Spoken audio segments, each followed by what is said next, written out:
tahun 2025, 2026, bahkan mungkin tahun-tahun berikutnya, saya rasa hampir sebagian besar orang merasakan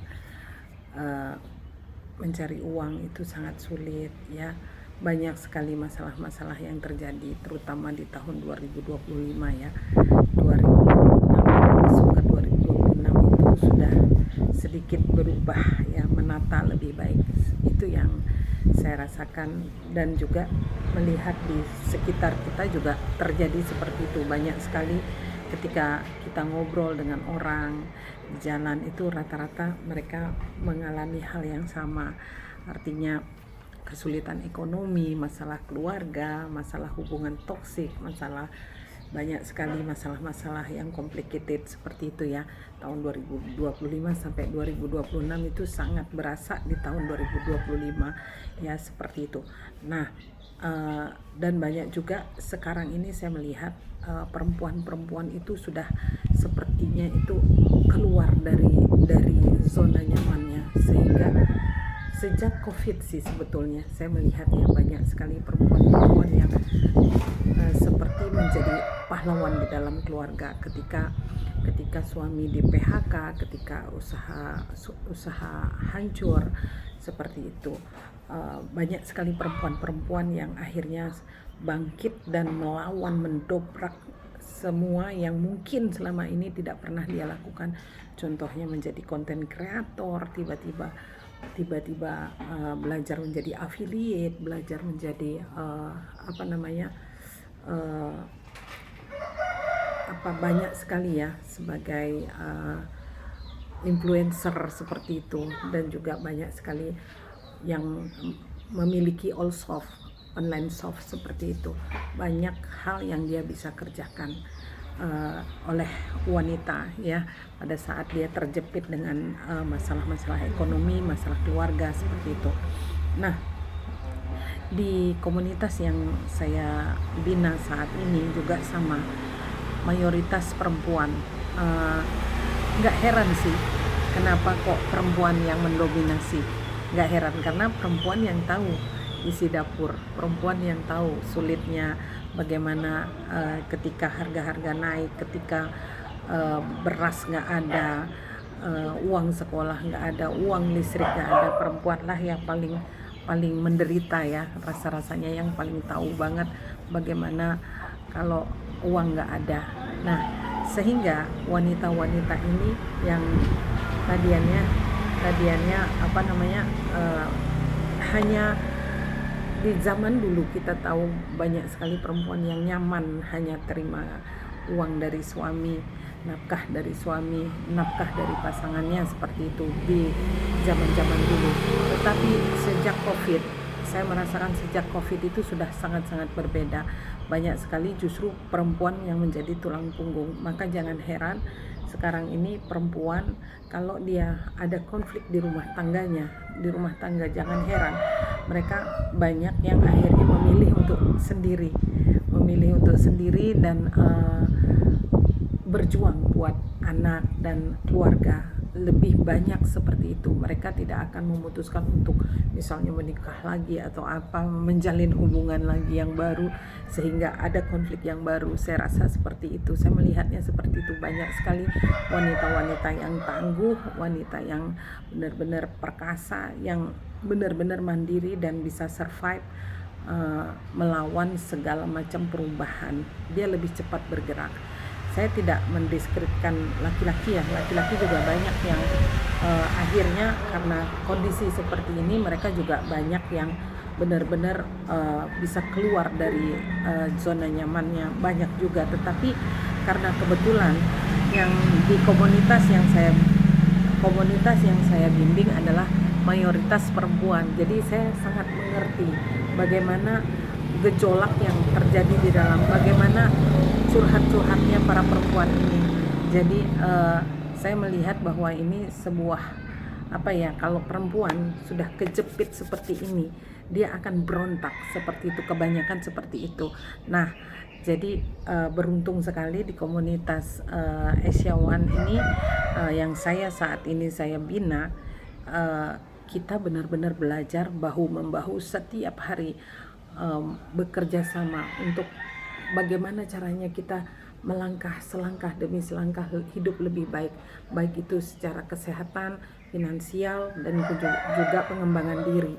Jadi di komunitas yang saya bina saat ini, mereka itu benar-benar yang bukan muda-muda juga loh. Ada yang umur 62, 68, 55, bahkan hampir 70 tahun. Itu mereka benar-benar semangat untuk belajar hal-hal yang baru. Dan kemudian saya melihat mereka tuh seperti mau mendobrak sesuatu. Kekuatan mereka itu untuk belajar, untuk ingin tahu banyak hal. Itu membuat saya tuh berpikir sebenarnya ada apa. Ternyata kalau ditelusuri, diulik lagi, ternyata mereka tuh banyak yang sudah muak dengan keadaan di rumah, uang nggak cukup, terus kemudian beli apa-apa mahal seperti itu, dan uang nggak ada. Sebenarnya itu yang membuat mereka itu tidak nyaman, kemudian berontak seperti itu. Dan puji Tuhan ya, di komunitas ini karena kami melakukannya hampir 80% online, jadi orang-orang yang ada di daerah-daerah dalam seperti itu bisa juga mengikuti, karena bisnis Asia One itu adalah bisnis global. Jadi kita bisa mengerjakan di daerah ya, hanya dengan handphone. Kita melakukan telekonferensi, kita melakukan Zoom, kita melakukan video call seperti itu. Itu pun bisa menghasilkan omsetnya dengan mudah sekali. Kita bisa menjangkau berbagai kota hanya dengan menggunakan handphone. Teknologi begitu canggih, ada kalanya teknologi itu menyeret kita ke hal-hal yang negatif. Ada kalanya kita contoh ya seperti ini, selalu saya ilustrasikan, kita beli handphone mengeluarkan uang, terus kita kasih makan handphone itu dengan internet setiap bulan ya, beli data ya, beli wifi, bayar wifi. Tapi kenapa handphone ini justru menguras kantong kita? Contohnya seperti apa? Ada misalnya kita pergi ke online shop, di situ ada diskon, kita sudah punya baju, beli lagi hanya karena diskon. Kenapa handphone ini dan data internet yang kita punya itu justru menguras kantong kita? Nah, uang dapur yang tadinya kita mau pakai untuk hal-hal yang penting untuk keluarga, akhirnya kegeser-geser hanya karena korban iklan. Nah, kenapa nggak kita manfaatkan ini handphone dan internet yang selalu setiap bulan kita beli untuk menghasilkan uang? Gantian dong, jangan kita terus yang menjadi konsumen gitu ya, menjadi korban kalau boleh dibilang seperti itu. Kenapa enggak kita yang buat itu gitu loh. Saya mengajarkan itu di komunitas saya, bahwa ibu-ibu ayo, daripada waktunya untuk scroll terus bikin konten yang artinya itu oke lah dapat dolar mungkin, tapi jaraknya itu lama, prosesnya itu sangat panjang. Tapi kalau kita ada muatan bisnisnya, bikin konten, tapi ada muatan bisnis di dalamnya, ada value yang kita tambahkan, saya sangat yakin itu akan double income-nya, yaitu dari Meta dan juga dari bisnis yang kita